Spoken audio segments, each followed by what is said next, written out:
You know that feeling when you're stuck in a traffic jam, just absolutely crawling along, and you think to yourself, man, if just a few of these cars weren't here, we'd all be moving. Well, that feeling? That's exactly what we're diving into today. Welcome to the fascinating and sometimes tricky world of strategic interactions, where what's best for you isn't always what's best for us. All right, let's just jump right in with this cartoon, because it really says it all. You've got one person on the left thinking, hey, this water belongs to everyone. I'm just going to take what I need.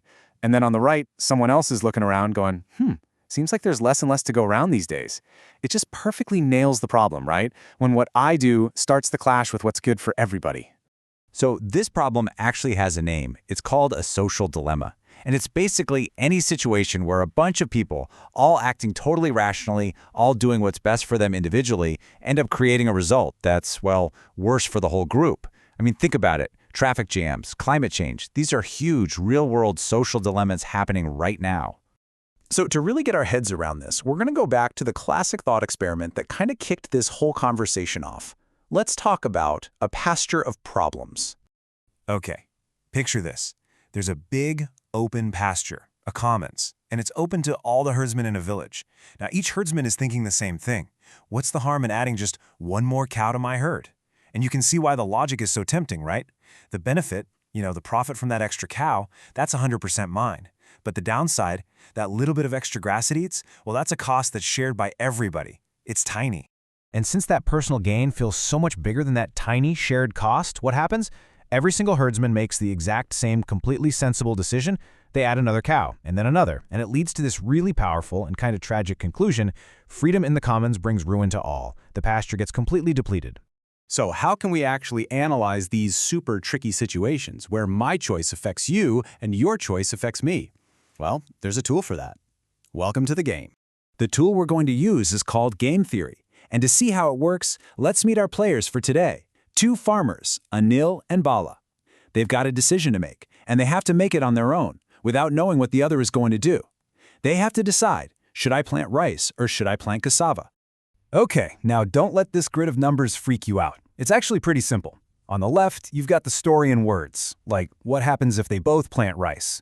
And on the right, you see the numbers. Those are just the payoffs, basically the income each farmer gets depending on what they both choose. We're going to walk through this together, piece by piece.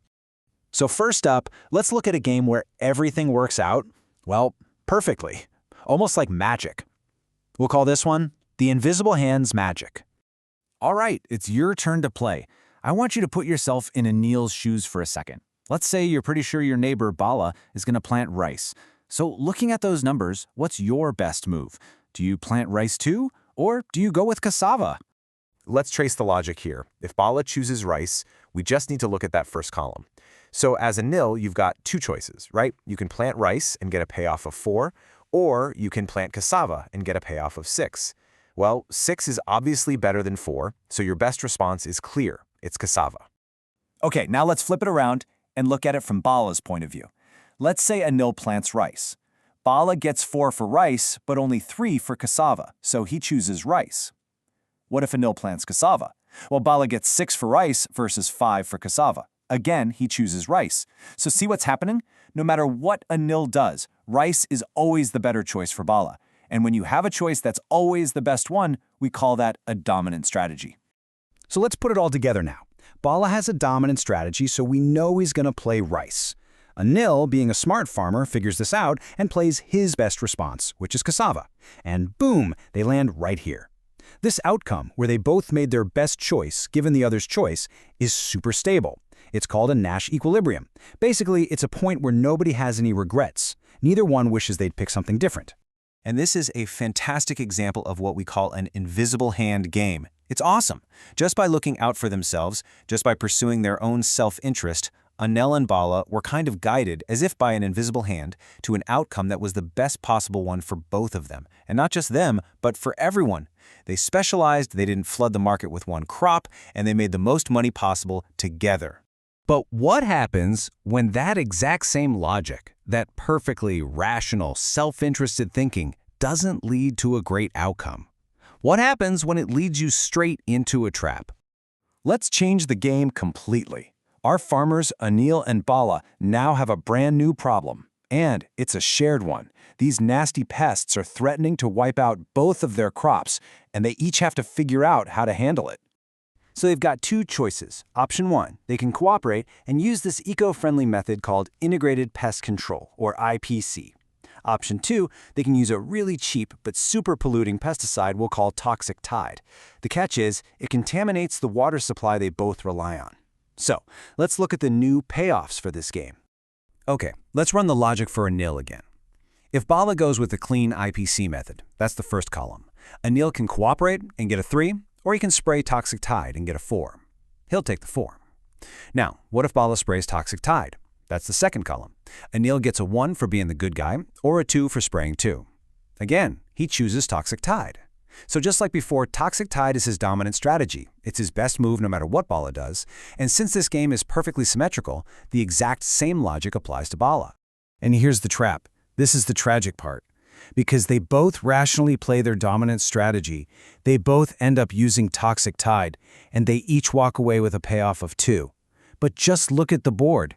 If they could have just found a way to cooperate, if they both used the clean method, they would have each gotten a payoff of 3. They both end up worse off. So this is the polar opposite of the invisible hand game. In this case, the pursuit of self-interest, as logical as it seems, leads to a result that is objectively worse for everyone involved. And this classic self-interest trap, this situation where two perfectly rational players end up in a place that's worse than if they just cooperated, yeah, it has a very famous name. You've probably heard of it. The prisoner's dilemma.